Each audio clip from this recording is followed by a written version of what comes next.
bien le bonjour à vous, j'espère que vous allez bien aujourd'hui. Courte petite vidéo, mais quand même importante. Là, environ 9 ans, j'ai eu pour idée, dans le fond, de créer un jeu intitulé Une écriture dont vous êtes le héros. J'imagine que vous avez une vague idée de où vient l'idée. J'étais à la maison, je m'ennuyais, je ne savais pas trop quoi faire. Et je me suis mis à avoir des souvenirs de mon enfance quand j'étais tout petit, donc dans les années 80, lorsque j'ai découvert pour la première fois le premier livre dont vous êtes le héros, intitulé Le sorcier de la montagne de feu. Et lorsque je pensais à ça, je pensais aussi à un autre jeu que j'avais créé quand j'avais 14 ans qui ressemblait à une sorte de dungeon crawler, dans le fond, qui fonctionnait avec des tirages, avec des dés de 6. Puis, à un moment donné, j'ai eu un flash dans ma tête, je me suis dit, ils ont créé des livres, dans le fond, qui permettent de jouer comme ça. Mais est-ce que ça existe une écriture dont vous êtes le héros, dans le fond, la possibilité d'incarner son personnage en tant qu'écrivain? Donc, j'avais commencé à créer mon jeu de table à l'époque, et finalement, je n'avais pas nécessairement abandonné, mais je trouvais pas ce qui me manquait. Il manquait quelque chose, une chimie qui était manquante. Et c'est seulement l'année passée, donc en 2024, grâce à une Française, donc personnellement, j'ai vu son petit nom, donc personnellement, j'ai acheté ces cartes. Donc si elle voit ces cartes-là, elle va se reconnaître.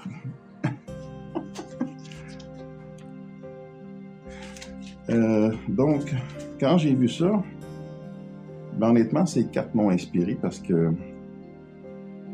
pas les cartes en elles-mêmes, mais une chose, puis c'est sur là aussi simple que ça peut être, c'est un oracle.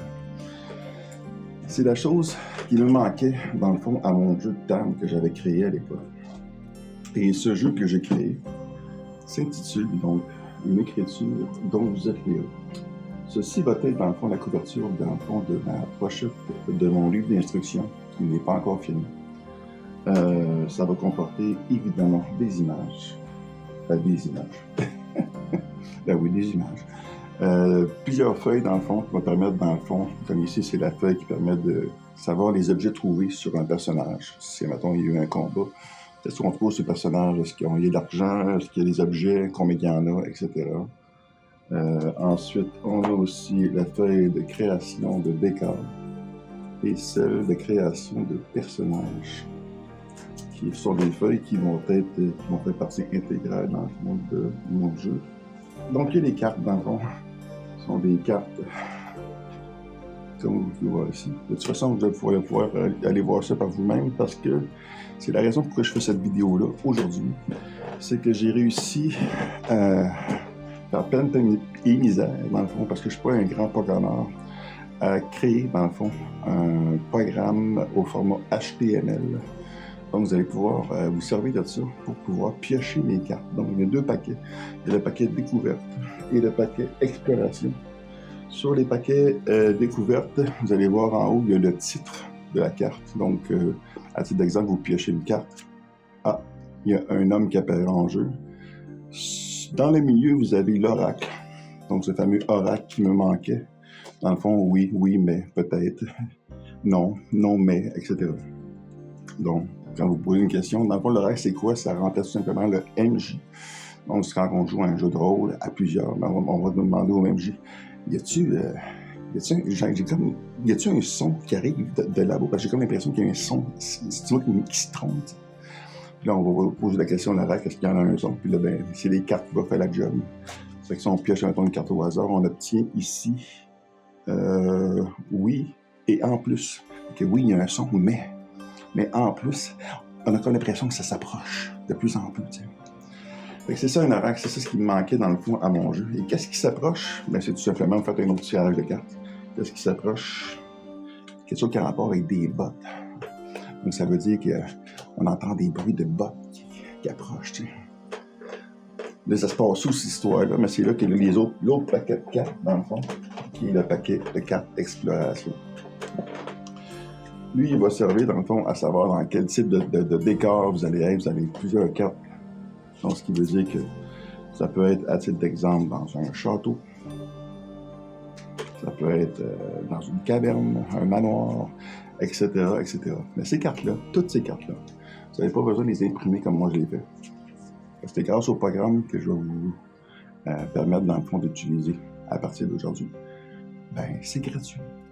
C'est ça la grosse nouvelle, c'est que tout ce que j'ai créé depuis 9 ans, c'est gratuit. Je l'offre gratuitement. Il n'y a pas de coût quelconque ou quoi que ce soit. La seule chose que je demande, c'est un joli pouce bleu pour mon travail, parce que 9 ans de travail, c'est quand même beaucoup. Évidemment, j'ai pas fait ça en 9 ans en continu, mais je veux dire, mais ça s'est réparti sur 9 ans. Et donc, c'est quand même beaucoup, beaucoup de travail. L'autre chose importante aussi, 2 petites choses, c'est que j'aime pas ça avoir des critiques négatives. Si vous aimez pas mon jeu, ben passez votre tour, c'est tout. J'ai pas besoin d'avoir des critiques négatives. Si je demande ça, c'est que j'ai vécu une intimidation durant toute mon enfance. C'est une chose que j'ai pas goût de vivre en tant qu'adulte. Quand je vois des choses de même, j'ai tendance à comme tout flusher. Puis si vous voulez pas perdre la chance d'avoir mon jeu, ben laissez pas des affaires négatives, parce que s'il y en a trop, moi, je vais tout mettre des images. Je suis direct de même. OK. Donc, je suis super positif. J'aime faire les choses pour tout le monde, puis partager tout ça. Fait que profitez-en. Je sais qu'il peut y avoir des fautes d'orthographe. Je m'en excuse à l'avance. La raison à ça, c'est que je suis pas le meilleur dans ce domaine que celui de l'orthographe. Par contre, je suis un très bon compositeur. Je suis un bon aussi concepteur, créateur, etc.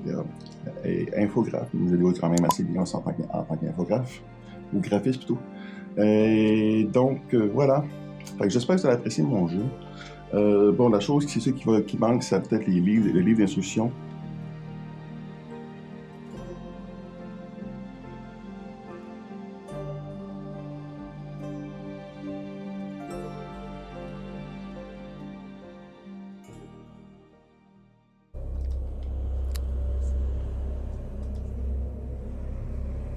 Il était une fois dans un donjon.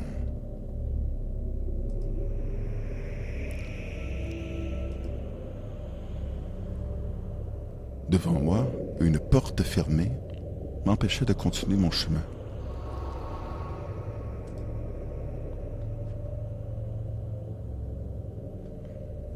Je regardais autour de moi et dans un geste très rapide, j'ai dû faire un jet de sauvegarde car j'ai dû esquiver. Non, excusez, un jet de dextérité plutôt. Et ayant obtenu 20, j'ai réussi dans le fond à contrer une menace qui se présentait devant moi. Devant moi, un insecte minuscule qui semble quand même être quelqu'un de loyal bon. Mais pourquoi un être si petit et qui semble si bon chercherait-il à m'attaquer? Y aurait-il quelqu'un autour de moi ou quelque chose qu'il cherche à protéger? Non, et en plus. Non, et en plus, celui-ci s'ennuie. Ça doit faire très longtemps qu'il est seul ici. Et j'imagine que pour sa petite taille, il doit avoir peur. Ma présence, ma grandeur, ma force, mon armure que je porte, donnait sûrement pour impression d'être une créature vile et méchante qui aurait probablement voulu l'attaquer. Et c'est pour ça que malgré sa petite taille, il a voulu profiter de l'occasion pour essayer de m'attaquer en douce. Alors je regardais la créature et je fouillais dans le fond, dans ma petite sacoche, pour voir s'il y avait quelque chose que je préfère pour pouvoir empêcher que cette créature continue à m'attaquer. Un antipoison. On n'aurait pas de chance, cette créature, donc étant un insecte, aurait peut-être le désir de m'attaquer.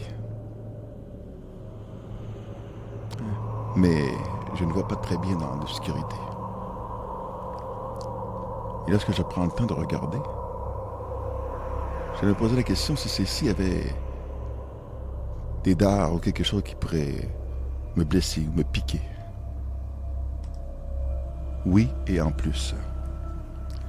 Oui, et en plus, on voit une sorte de venin sortir de son dard.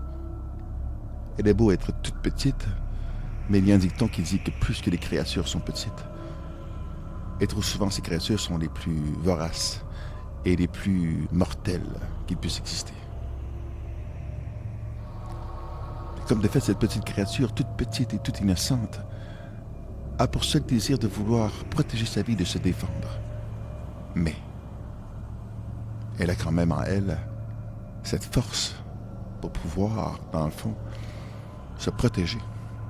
Et grâce à la potion que j'avais sur moi, donc à cet antipoison, je serai alors immunisé si celle-ci réussit à m'attaquer. Ne voulant pas prendre de chance, alors je m'éloigne dans une autre direction.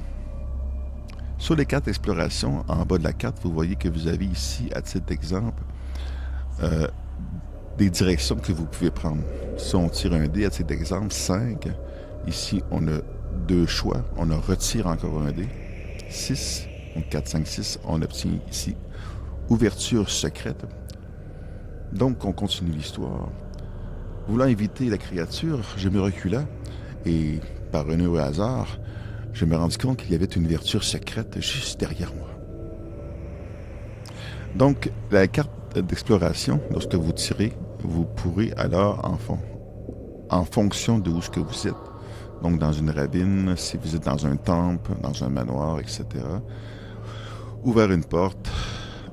En général, la base est similaire pour à peu près tout, à l'exception de certains endroits comme la prison, où il y a des escaliers, des trous, des pièces, des cavités. Avec cet exemple, dans les cavernes, on peut avoir des pièces et des chambres, des escaliers, des portes ouvertes ou fermées, etc. Et évidemment, on a des directions donc à une seule direction, donc tout droit, soit devant ou derrière. Dans 2 directions possibles. Donc, on voit qu'il y a un embranchement qui tourne à gauche et à droite. 3 directions possibles, même c'est le même principe. Dans le fond, on est à gauche, à droite, et on peut continuer tout droit, etc., etc. Et juste en haut, dans la carte d'exploration, vous avez juste en bas ici la grandeur de l'endroit. Exemple, vous êtes dans une caverne et que vous tirez un des 6, ici 2. C'est une petite caverne. Donc, si vous rentrez dans une nouvelle chambre de cette même caverne, vous tirez un autre dé. 1, c'est une petite chambre. Là, vous allez rentrer dans une autre pièce qui, elle, est très grande, exemple. Et juste au-dessus, dans le fond, quand vous rentrez dans un endroit nouveau, vous faites un tirage avec un dé 10. Ici, j'obtiens 1. Attaquer. Donc, ça veut dire que lorsque vous allez rentrer, il y a quelque chose qui va essayer de vous attaquer. Sinon, vous pouvez tomber sur jeter un sort. Donc, ça veut dire qu'il y a peut-être un sort ou un sortilège, quelque chose qui va s'activer. Okay? Ou c'est peut-être vous qui allez devoir faire un sort pour vous protéger. Se précipiter, donc se dépêcher parce qu'il y a peut-être un piège qui va se refermer ou une porte qui se referme ou une pierre qui tombe. Fait qu'il faut que vous dépêchiez. Il faut que vous vous dégagez. Esquivez. Il faut que vous aidiez quelqu'un. Aider, c'est quand que, à titre d'exemple, vous rentrez dans un endroit puis il y a quelqu'un qui demande de l'aide. Vous devez vous cacher parce que vous avez entendu un bruit, à titre d'exemple. Des personnages arrivent, puis genre, je sais pas, une bande d'orques qui marchent à l'intérieur de la grotte. Vous entendez que les pas viennent de pas très très très loin. Vous commencez même à voir, dans le fond, la lumière qui vacille sur le bord, dans le fond, des parois rocheuses, etc. Donc, il faut vous cacher. Ensuite, vous avez d'autres. À 8, c'est vous tenir prêt, parce qu'il y a peut-être un événement qui va arriver dans pas long. Rechercher. Donc, quand que vous tombez sur rechercher, vous pouvez faire des recherches. La vérité veut que dans un jeu solo, vous pouvez faire n'importe quoi, n'importe quand. Il n'y a pas de liberté, il n'y a pas de règles fixes en solo, en réalité. C'est votre partie, c'est votre histoire. Comme le dit le titre, c'est une écriture dont vous êtes Théo. Vous êtes l'écrivain. Donc, c'est votre histoire, c'est votre aventure à vous. Mais par contre, c'est bon quand on avance dans des endroits comme ici une caverne, des égouts, une grotte, dans des montagnes, un donjon, des souterrains, etc., etc., ben, c'est plaisant d'avoir la possibilité de laisser un peu le jeu nous amener à faire la recherche. Mais vous pouvez à n'importe quel moment, à partir des cartes découvertes, puis on va y revenir, on va parler dans le fond de l'oracle qui est au centre ici, etc. Là. Vous pouvez dans le fond demander à l'oracle, à titre d'exemple, je suis rentré dans une pièce, mais j'aimerais ça fouiller, voir s'il n'y aura pas quelque chose par terre. Là, vous cliquez, là, ça marque non. Donc, dans cette pièce-là, vous oubliez, là, vous ne pouvez plus demander à l'oracle s'il y a quelque chose d'autre dans cette pièce, parce que là, il n'y en a pas. Fait qu'on va revenir aux cartes d'exploration. Donc, utiliser un objet. Donc, vous allez devoir utiliser un objet. Pourquoi? Avec titre d'exemple, vous rentrez dans une pièce, c'est très, très, très sombre, mais vous n'avez pas le choix, vous avez besoin d'un objet comme une torche ou une lampe, une lanterne pour pouvoir vous éclairer. Donc, ça définit en partie les cartes d'exploration. La seule chose que je n'ai pas nommée, c'est le DD25 qui est en haut, que vous voyez ici, et en bas, dans le milieu, dressage. C'est quoi ces deux choses-là? C'est que si vous sentez le besoin de faire un jet de DD, qu'on appelle, donc un jet de caractéristiques quelconques en fonction d'un événement quelconque, ben, en cliquant sur exploration une première fois, vous allez tomber, exemple, sur DD5. Ça va être votre score à obtenir avec un D20, dans le fond. Ici, j'ai 8, j'ai réussi. Si vous allez tomber sur une autre carte, ici, un DD15, je suis dans un D20, je suis chanceux. J'ai 19, j'ai réussi. Mais j'ai réussi quoi? Quel genre de DD, dans le fond? Ben, dans le milieu, c'est ça qui détermine quel genre de DD vous avez fait. Ici, c'est un DD de discrétion. Si vous piochez une autre carte, c'est un DD d'investigation. Ici, c'est un DD de perception, etc., d'investigation, etc., de religion, d'athlétisme, de perception, de médecine, de survie, d'acte d'acrobatie. Donc, c'est en fonction de ce qui va se produire et de ce qui va se passer dans votre aventure et surtout de quelle carte que vous allez piocher. Juste ici, je réussis à vous prouver que même si le jeu n'est pas terminé à 100%, vous avez déjà un outil très puissant qui va vous permettre de jouer en solo, n'importe quand, n'importe où, à partir de votre téléphone cellulaire, sur Internet, sur votre ordinateur. Puis donc voilà. On va passer aux cartes découvertes, si vous me permettez. Parce que là, ici on a fait le tour. Les cartes découvertes, en haut, on a le titre, l'environnement. Donc, ce que je fais, dans le fond, ce soir, là, c'est que je vous fais, dans le fond, un résumé des règles, là, donc, tout ce qui concerne les combats, tout ça, on va voir ça un autre tantôt. Pour l'instant, faites tout simplement un combat simple, lancez 2 des 20, là. Un des 20 pour vous, un des 20 pour la créature. Si c'est elle qui réussit à marquer, ben, vous perdez un point, tout simplement. Mais il y a des ajustements à faire là-dessus, qui va être dans les règles, puis en fonction, il y a aussi un autre règle qui s'applique, qui est en lien avec les DD, ce qui veut dire que si, exemple, un monstre vous attaque, exemple, je sais pas, un loup-garou vous attaque et veut essayer de vous griffer. OK, donc faut que vous vous mettez dans la peau de la créature, donc son geste, c'est un geste qui est en lien avec la force.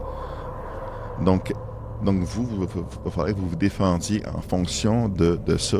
Donc, la meilleure chose, c'est l'esquive. Donc, dans le fond, ça va être un jeu, dans le fond, dextérité pour justement esquiver, dans le fond, les griffes, dans le fond, de cette créature-là.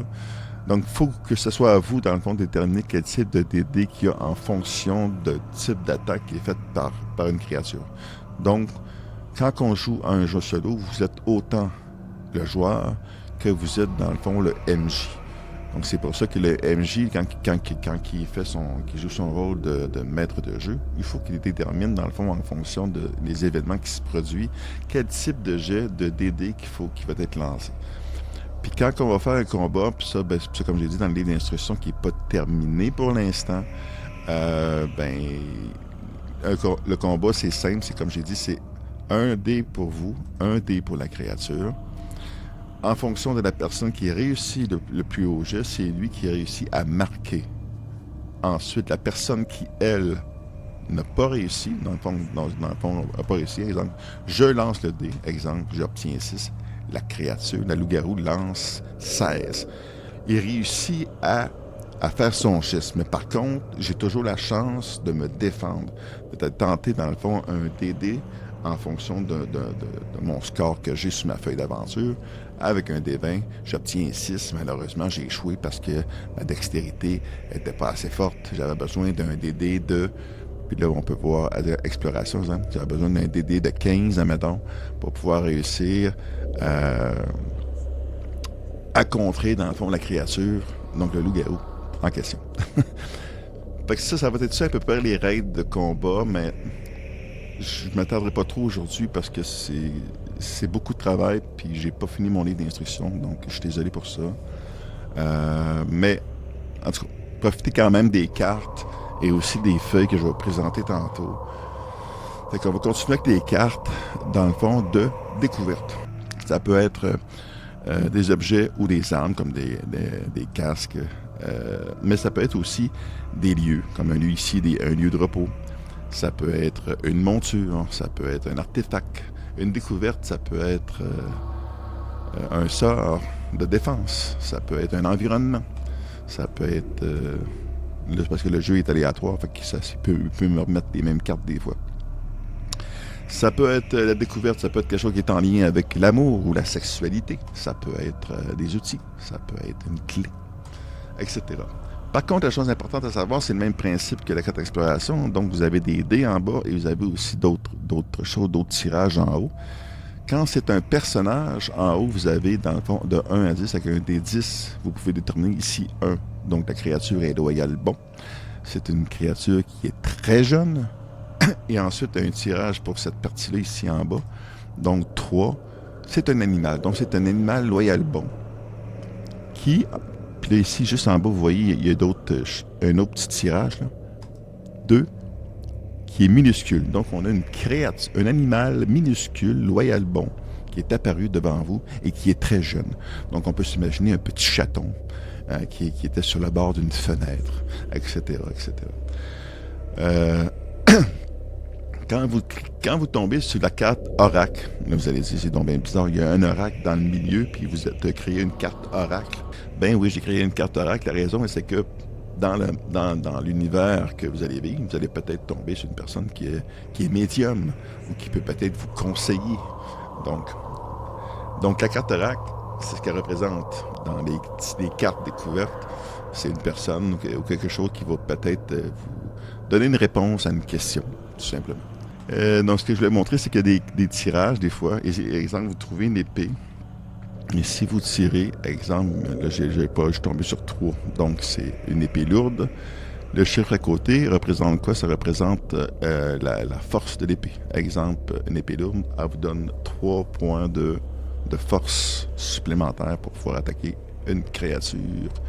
À titre d'exemple. Si vous aurez tombé sur 1, j'ai pas le 1, mais mettons 1, il va pas tomber de 1, voilà. Mais quand vous tombez sur 1, vous voyez, vous avez deux tirages pas deux tirages, un autre tirage plutôt à faire pour pouvoir savoir si elle est brisée ou si elle est juste légère. Donc, vous tombez sur 4, 5, 6, elle est légère, donc vous avez 1 point. C'est un exemple que je vais vous donner parce qu'il y a certaines cartes comme ça qui a plusieurs possibilités. Les personnages, c'est toujours la même chose. C'est dans le fond le type d'alignement. Donc, loyal, neutre, bon, chaotique, bon, loyal, neutre, chaotique, neutre. Innocent, ouais, ou insouciant. Loyal, mauvais, neutre, mauvais, ou chaotique, mauvais. Donc, ensuite, sous la carte, donc, que vous avez dans le fond, si on s'approche un petit peu, on va voir un petit peu mieux. Vous avez dans le fond 1 égale minuscule, 3 ou 4 petits, 5 ou 6 grands. Donc, c'est la grandeur, dans le fond, du personnage. Et en bas de la carte, pour les personnages, c'est toujours la même chose. C'est quel type de personnage? Personnage commun, exemple, un humain, un enfant. Des créatures, des monstres, un animal, un insecte, une entité magique ou spirituelle, une divinité et démon. Et ça ici, honnêtement, ça devrait être changé. Je devrais mettre 1, 2 ou 3 divinités, 4, 5 ou 6 démons. Donc, comme je dis, il y a certaines cartes qu'il faut que j'arrange, que je travaille. C'est des petits ajustements. Ben, vous pouvez aussi choisir par vous-même de choisir une divinité ou un démon. De toute façon, que vous preniez une divinité ou démon, ça change absolument rien. La raison est que si vous tombez sur loyal bon, ben le démon va être loyal et bon. Mais si au contraire vous avez choisi une divinité, mais que vous tombez sur chaotique mauvais, ben c'est une divinité qui est mauvaise. Fait que ça change pas grand-chose dans le fond. Que je rajoute 1, 2 ou 3 pour savoir si vous avez choisi, si vous avez tombé sur une divinité ou sur un démon. Donc ici, exemple, la carte d'outils, on fait un tirage, je vais donner 4. Cartographe et navigation, donc des outils pour la cartographie ou tout simplement pour la navigation, etc. Ici, c'est la même chose, c'est personnages très jeunes. Sachez que les personnages, ce ne sera jamais genre un dragon. Ouais. Jamais. La façon que j'ai créé mes cartes, il faut qu'elles soient universelles, ce qui veut dire que si vous tombez sur une carte qui à titre d'exemple, ici dit que c'est un personnage qui est très jeune, ben c'est un personnage qui est très jeune. Puis quand vous faites votre tirage, d'un des 10, excusez, 3, donc c'est un personnage qui est chaotique mauvais, un des 5 ici qui est grand, donc c'est un personnage qui est très grand, qui est chaotique mauvais. Puis le type de personnage, divinité ou un démon. Donc c'est un très grand démon. Il est très jeune, mais par contre, son trait de caractère... Watch out! Il est pas petit, là, le petit, là. Fait que faites attention. Ensuite, vous pouvez avoir des environnements aussi. Là, vous allez dire, moi, mais vous avez la carte exploration. Vous pouvez, quand vous tombez sur carte environnement, au lieu de cliquer sur le chiffre un des 6, vous pouvez, exemple, ici, une colline, montagne ou falaise, ben, vous pouvez tout simplement, si vous le désirez, choisir tout simplement, quand vous tombez sur la carte environnement, de cliquer sur exploration. Dites-vous, ça va être le moment de peut-être de choisir, de changer dans le fond l'environnement. Donc l'environnement change. Vous étiez dans une forêt, à cet exemple, et là vous cliquez sur exploration. Et devant vos yeux, lorsque vous sortez de la forêt, vous voyez au loin un château. Donc c'est un exemple que je peux donner. Etc. Après qu'on se souvienne de même, il y a des lieux de repos qui vont donner des points de vie. Là, je ne peux pas vous montrer toutes les cartes parce que c'est aléatoire, mais je veux dire, découvrez ça par vous-même, vous allez comprendre que c'est très facile à comprendre. Pour les sorts de défense et d'attaque, quand vous choisissez, exemple, vous cliquez 1 ici, 1, je reclique 2, j'obtiens 2, 1, 2, 3, c'est un sort de niveau 1, DD 5. Là, je vais juste montrer que ça veut dire quoi. DD5, c'est tout simplement que le sort de magie de niveau 1 a un potentiel de DD5. Donc, ça veut dire que, comme j'ai dit tantôt, si vous attaquez, la personne qui va se défendre de votre sort de magie de niveau 1 devra faire un jet de DD5. Donc, il obtient 10. Il a réussi à contrer votre sort ou votre sortilège. OK. Etc. À moins vraiment qu'il soit vraiment pas capable de contrer. Mais ça, c'est votre histoire, parce que de toute façon, comme j'ai dit, vous êtes de l'écrivain. C'est votre aventure. Vous vivez ça comme vous voulez. Qu'est-ce que j'ai pas dit? Qu'est-ce que j'ai pas compté? Au centre de la carte ici, c'est marqué oui, mais par contre, ça, c'est l'oracle. Donc, quand vous avez besoin de poser une question à l'oracle, à titre d'exemple, vous êtes dans une prison, puis vous êtes enfermé, comme le pauvre bonhomme que vous voyez sur l'image, et là, vous voulez poser une question à l'oracle. Est-ce qu'il y aurait une façon de sortir? Non. Là, vous commencez à vous poser des questions. Qu'est-ce que je peux faire? Personnellement, je vais fouiller. Donc, vous faites un DD en conséquence. Un DD 15 ici, mettons, j'ai réussi 20. Mettons, c'est un exemple que je donne. Pour voir s'il n'y aurait pas quelque chose qui traîne. Vous êtes chanceux. Vous voyez dans un coin, vous cliquez sur 1. On va cliquer sur 6. Vous voyez une épée légère qui traînait au sol. Comment une épée légère peut être dans une salle de prison? C'est immoral. Je ne ferai pas une aventure aujourd'hui avec vous parce que je vais vous laisser vous faire plaisir vous-même. Sachez que certaines cartes, un peu comme ici, la météo et climat, lorsque cette carte-là apparaît, dites-vous que c'est le temps justement de faire des changements au niveau des décors. Exemple, on va cliquer ici sur 6. Le beau est dégagé. Mettons que si au début c'était 3, c'était humide, brumeux et collant, le temps commence à devenir plus beau et il commence à se dégager, etc. C'est un exemple. Puis on pourrait continuer comme ça, etc., etc. On va continuer maintenant avec les feuilles que je vais vous laisser. Les feuilles qui vous permettent, dans le fond, de créer vos personnages et aussi de créer, dans le fond, des décors, etc. Donc ici, la feuille de personnage... Non, ici c'est décor, si je me mélange. La feuille de conception de décor, la façon dont ça fonctionne, c'est que vous voyez au début, nouveau lieu DD. Puis si vous faites un tirage, donc avec un D6, donc si vous tombez à titre d'exemple sur 3, Constitution doit faire un jet de DD, de sauvegarde, en vous servant comme base de votre Constitution. Pourquoi? Ben, c'est parce que quand rentrant dans la salle, il y a quelque chose qui va nuire, dans le fond, à votre santé. Ça aurait été la force, c'est quelque chose qui vous aurait obligé à utiliser votre force en rentrant, à titre d'exemple.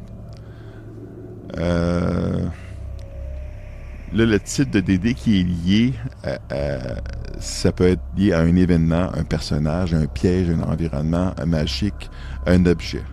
Cette partie-là, vous n'êtes pas obligé de l'utiliser tout le temps, mais elle va comme renforcer un peu l'immersion, donc l'histoire un peu de votre décor de jeu. À titre d'exemple, vous rentrez dans une salle, okay, et vous lancez dans le fond un jet. J'ai marqué sauvegarde, mais en réalité, c'est peut-être pas la bonne interprétation. Mais dans ghosting, qu'est-ce que ça veut dire? C'est ça, c'est que parfois, c'est ça qu'il faut que je mette dans les règles, c'est quand justement que ça va rentrer en ligne de compte.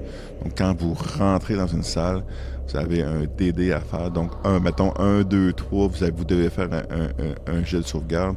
4, 5, 6, vous n'avez pas besoin d'en faire. Si c'est le cas, ben c'est lié à quoi? C'est lié à un événement, un personnage, un piège, un environnement, magique, objet, etc. Si c'est magique, vous voyez des couleurs différentes, là. Si c'est magique, quel genre de lien magique que ça a? C'est de la magie, c'est un sortilège, un enchantement, quelque chose qui est en lien avec une source élémentaire. C'est une chose qui est d'ordre nécromantique, donc qui fait partie des morts vivants et de l'au-delà, etc., etc., etc. Donc c'est cette partie-là qu'elle va développer puis ouvrir, dans le fond, les portes pour que l'environnement soit plus vivant, si je peux dire. Exemple, si vous voulez savoir quel genre d'événement qu'il pourrait y avoir dans un endroit, ici, si vous faites un tirage, mais c'est un endroit qui est en lien avec la météorologie. Donc, vous rentrez puis vous sentez que la pièce est plus chaude, etc., etc. Couleur des lieux, c'est pareil. Quel type de couleur qu'il y a qui peut influencer, dans le fond, la conception de votre décor, de votre environnement? Quel type de couleur? L'environnement lui-même, c'est quoi? Là, ici, en vert, environnement, c'est lié au jet de DD. C'est que, comme j'ai dit, si vous faites un jet de sauvegarde, mettons, puis vous cliquez sur... vous obtenez 4, puis vous lisez ici environnement, puis là-dedans, vous tombez sur devant vous, mettons. Ouais. Dites-vous que c'est en lien à ce qui est devant vous. Donc, vous rentrez dans la pièce. Donc, quand je marquais environnement, ici, c'est ce que ça voulait dire, là, c'est que il y a quelque chose qui est en lien avec qui se passe au-dessus, au plafond, en haut de vous, okay, de côté. Donc, ça peut être à votre gauche ou à votre droite. Ça peut être au niveau du sol, ça peut être derrière un mur. Donc, vous entendez comme cogner derrière un mur, à titre d'exemple. L'environnement, c'est ça. Qu'est-ce qui se passe? De où, plutôt, ça se passe dans l'environnement de cette pièce-là? Ou de l'endroit concerné, parce que ça peut être dans une forêt aussi. Là. Parce que ça, c'est pas juste pour une chambre ou une catacombe, ça peut être aussi dans une forêt. Si vous êtes dans une forêt, maintenant vous tirez en haut, mais il y a quelque chose qui arrive d'en haut, ça peut être une créature, ça peut être... c'est un exemple que je vais vous donner. Si vous tombez sur un mur, mais le mur, ça peut être, je sais pas, les bords d'une falaise, à titre d'exemple. Ça peut être tout simplement les arbres en lui-même qui sont tellement denses que ça donne l'impression de quasiment qu'il y a un mur qui se dresse devant vous, etc. Il faut que vous serviez de votre imagination aussi un petit peu, parce que, comme j'ai dit, mon jeu, j'ai voulu créer un jeu qui est universel. Donc, vous pouvez, dans le fond, l'utiliser pour n'importe quoi, n'importe où. N'importe quel décor, n'importe quelle époque, il n'y a pas de limite. Ça, c'est une chose que j'ai oublié de parler tantôt avec les cartes. On va y revenir tantôt juste pour une petite affaire. Même je peux le dire vite fait comme ça, là. C'est que si, admettons, vous serez tombé sur une épée, puis que votre aventure se passe dans l'espace, l'épée en question, c'est pas parce que l'image est une épée médiévale que ça veut dire que vous allez avoir une épée médiévale. Cette épée-là va représenter tout simplement une arme qui a 2 tranchants, mais ça peut être une épée laser, à titre d'exemple. T'sais. C'est la même chose pour toutes les autres cartes. Il ne faut pas que vous arrêtiez seulement au côté médiéval fantastique. Moi, j'ai fait mes cartes comme ça parce que moi, c'est une préférence que j'ai. Donc, cet univers-là, qui est celui du médiéval fantastique. Mais si vous vouliez faire un jeu d'horreur, si vous voulez faire un jeu de science-fiction, etc., il n'y a rien qui vous empêche. Il suffit juste de modifier juste ces petites valeurs-là qui sont en lien, dans le fond, à l'image ou, dans le fond, aux cartes, dans le fond, que vous allez piocher. Donc, je continue vite fait. Donc, matériaux des lieux, donc, ça le dit, c'est ce que c'est en bois, en terre, en sable, etc. L'état des lieux, c'est mettons que c'est enchanté, ordonné, hanté. État des lieux, c'était peut-être pas la meilleure façon d'interpréter la chose, mais en tout cas, ce que je voulais dire, c'est dans le fond, c'est quel genre d'endroit que c'est. C'est un endroit qui est enchanté, qui est ordonné, qui est hanté, désordonné, mais en tout cas, vous voyez. En outre, faites un tirage, puis inspirez-vous de ce qu'il y a de tout ça. La chose à savoir, c'est qu'il peut y avoir des pièges. Comme j'ai dit, c'est en fonction de ce que vous faites les tirages ici. Là, si vous faites tomber sur piège, les types de pièges que vous avez. Donc, c'est des tirages, un peu comme ici. Dans le fond, 1, 2, 3, vous obtenez pour la météo obscurcie, 4, 5, 6, c'est ensoleillé, etc., etc. On va passer, à droite ici, le type des lieux. Pour les lieux intérieurs, donc si vous avez besoin de choisir des lieux intérieurs, c'est ici, extérieurs, c'est ici. Puis si vous devez choisir un ou l'autre, donc au hasard, faites un premier tirage en haut avec un dé de 6 pour savoir si c'est un lieu intérieur ou extérieur. Par exemple, vous rentrez dans un donjon, vous ouvrez une porte, ça ne veut pas nécessairement dire que ça va ouvrir vers l'intérieur, ça peut ouvrir vers l'extérieur. Donc faites toujours un type de lieu, donc un premier jet ici, pour ensuite voir après ça en fonction de extérieur en rouge ici ou extérieur en bleu ici, pour savoir si c'est forestier, désertique, rocailleux, etc., etc. Maintenant, on va parler maintenant de la carte des objets trouvés. Celle-là, elle est complétée. C'est que lorsque vous avez affronté une créature, que celle-ci tombe, ou si vous voyez une créature qui était par terre, qui était morte, vous pouvez fouiller la créature en question. Et donc, si la créature, c'était une créature de bas niveau, et donc elle avait seulement un DD compris entre 1 et 5, ou au contraire, c'était une créature qui était très difficile, et qui donc son DD était de 19 ou plus, en fonction de cette qualité-là, vous aurez fait un tirage avec un D20 pour savoir là-dedans qu'est-ce que vous auriez eu. Exemple, si c'est une petite créature, que vous tombez sur le chiffre 15, ça vous aurait donné un des 6 pièces d'or. Plus bas, vous avez des choses comme à titre d'exemple, vous avez trouvé un objet. Quand c'est le cas, vous allez en haut dans Objet trouvé pour savoir quel type d'objet que c'est. Et vous tirez un des 12 pour savoir qu'est-ce que c'est. Exemple, vous avez trouvé des vêtements. Si vous tombez sur des pièces d'or, dans le fond, vous allez regarder la quantité ici à gauche des pièces d'or que vous allez gagner. 1 des 6, 2 des 6, 4 des 20, etc. Si c'est un objet sur lequel vous tombez, vous allez tirer après à savoir quel type d'objet. Comme tantôt, j'ai dit que c'était des vêtements. Ici, vous allez tirer type d'objet. Si vous tombez sur un des 6, vous allez pouvoir tomber soit sur un vêtement régulier, soit un vêtement qui est précieux, dans le fond, qu'il était appartenant probablement à un noble, à titre d'exemple, magique, brisé, abîmé, ou ça pourrait être un objet de quête. Donc, quand vous tombez sur 6, ben, cet objet-là, gardez-le avec vous, parce qu'il va peut-être vous servir pour la suite de votre aventure. Ici, on a la feuille des personnages, la partie en brune ici, peut vous servir à créer votre personnage sans nécessairement vous utiliser les cartes. Ou vous pouvez, lorsque vous piochez une carte personnage, vous rendre directement sur la feuille ici, qui est la feuille de création de personnage, et commencer avec la section qui est en haut ici. Cette section va vous donner le type de personnage, sa race, son alignement, son sexe, son âge et sa grandeur. Donc, vous avez un tirage à faire en fonction de tout ça. Ensuite, dans la partie verte, ça, c'est plus pour déterminer ses points de caractéristiques qu'il y a. Exemple, vous voulez savoir quel genre de force qu'il y a. Vous faites un tirage ici. Donc, il y a une force qui est très ferme, facile, moyenne, difficile. Donc, compris entre, dans le fond, 1 et 21. Ici. Qui est, dans le fond, la même chose qu'on voit ici en bas, mais sous un tirage de dés. Ensuite, sa condition, c'est de savoir si la personne est normale, si elle est désorientée, si elle est malade, si elle est mutilée, si elle est blessée ou si elle est morte. Dans la créature, vous avez découvert en jeu, est-elle morte, est-elle blessée, etc. Ensuite, quel genre de maîtrise qu'elle a, cette créature-là, ou ce personnage-là. De force, dextérité, constitution, intelligence, sagesse. Donc, rajoutez-lui un bonus en fonction de ça. Ensuite, quel genre de point de vie que la créature possède. Donc, si elle est gigantesque, donc si vous avez pioché une grandeur gigantesque ici, ben, elle a plus de chance d'avoir un des 20. Ouais. Mais vous pouvez aussi vous dire que c'est pas parce qu'elle est gigantesque qu'elle a nécessairement un des 20 de vie.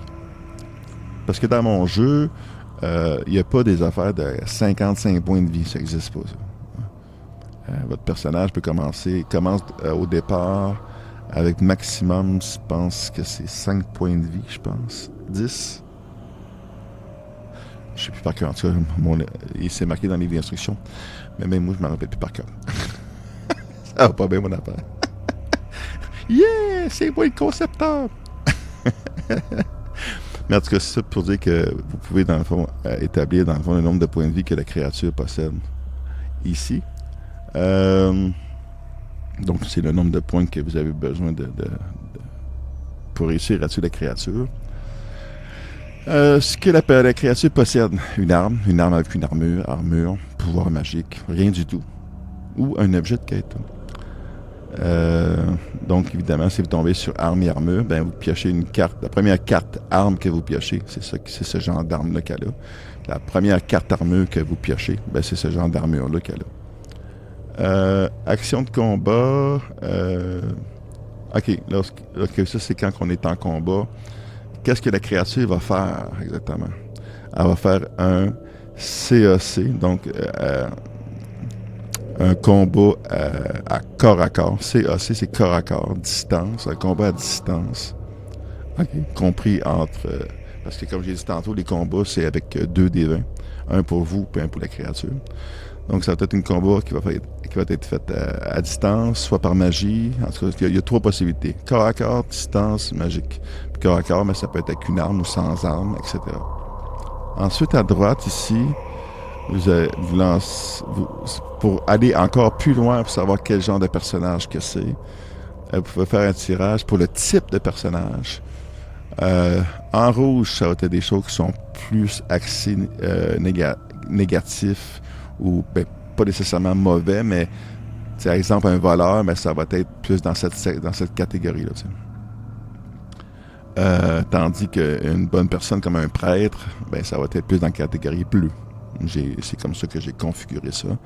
Donc, si vous faites un premier tirage, savoir s'il est dans la colonne de rouge-bleu, parce que vous allez créer un personnage. Puis là, le personnage en question, ça peut être, exemple, vous tombez sur 11 ici, c'est un riche bourgeois. Ou au hasard, ici, je tombe, ça peut être un méchien. Admettons. Et donc, pour finir, comme je disais tantôt, si vous tombez sur une carte sort, mettons, de défense, et que vous jouez dans un monde réel où la magie n'existe pas, ben voyez en fonction de qu'est-ce que vous pouvez faire avec ça. Vous pouvez tout simplement piocher une autre carte, c'est votre choix, ou commencer à intégrer une certaine forme de magie, parce que la magie, c'est pas juste la magie qu'on connaît dans le monde des défis fantastiques. Ça peut être une magie qui est plus d'ordre psychométrique, okay? Donc, ou psionique plutôt. Donc, genre, ça peut être un sort de télépathie qui va réussir à vous protéger. Ou il y a un personnage dans le jeu qui va se servir justement de sa force psychique, dans le fond, pour pouvoir se défendre. Ou dans l'espace, ça pourrait être Darth Vader, qui se sert de son esprit pour contrôler la matière, etc., etc. Fait que c'est la même chose pour les objets, c'est la même chose pour les personnages. Arrêtez-vous pas aux images, c'est ça que je voulais vous dire. C'est le petit mot de la fin. Ne vous arrêtez pas aux images, ils sont là juste pour vous dire qu'un arc, c'est un arc, oui. Mais voyez l'arc plutôt comme un arme de jet, dans le fond, qui va vous permettre de tirer à longue distance. Donc l'arc, dans un jeu de bataille futuriste, mais pourrait devenir, dans le fond, une arme plasmatique qui tire des rayons de lumière, etc. La torche, ça, c'est les règles qui vont être appliquées en jeu. Donc, quand vous arrivez dans un endroit qui est sombre, ben, vous avez besoin de lumière. On comprend le principe, ça. Donc, c'est ça. C'est le petit mot de la fin. Arrêtez-vous pas aux images comme telles, parce que moi, ma préférence, c'est des histoires fantastiques. Mais si vous, c'est les jeux d'horreur à la Cthulhu, ou si c'est un autre univers dans le monde du Far West, et incarner un cowboy qui veut aller sauver sa bien ciné, c'est d'un méchant bandit, ben, si vous tombez sur service, ben, vous avez un service mettons, religieux dans le village qui est proche d'un saloon, mettons. C'est un exemple que je veux donner, mais c'est ça. Donc, amusez-vous avec mes cartes. Tout ça, c'est gratuit. Je me suis rendu compte que je devrais rajouter un petit dé si je vais mettre un D12 tantôt. Je vais faire le lien. C'est dans la description de la vidéo. Je sais que la vidéo était longue un petit peu, je m'excuse. J'essaie de faire ça le plus vite possible, mais vu que les manuels d'instruction n'est pas fini d'écrit, je voulais vous donner quelque chose d'assez solide pour que vous puissiez faire du fun. Fait qu'amusez-vous bien. N'oubliez pas de mettre un beau pouce bleu. Parce que ça, c'est mon salaire, ça, moi. Si je pourrais dire ça comme ça. C'est ma paye de dire, gars, c'est mon travail que j'ai fait pendant quasiment 9 ans. C'est beaucoup de travail. Puis encore, j'ai même pas fini. Au complet. Donc, comme je dis, il reste les règles, puis une feuille qu'il faut que je travaille, puis certaines autres qu'il faut que je corrige. Mais en tout cas, donc, amusez-vous. Et j'espère que vous avez apprécié cette vidéo.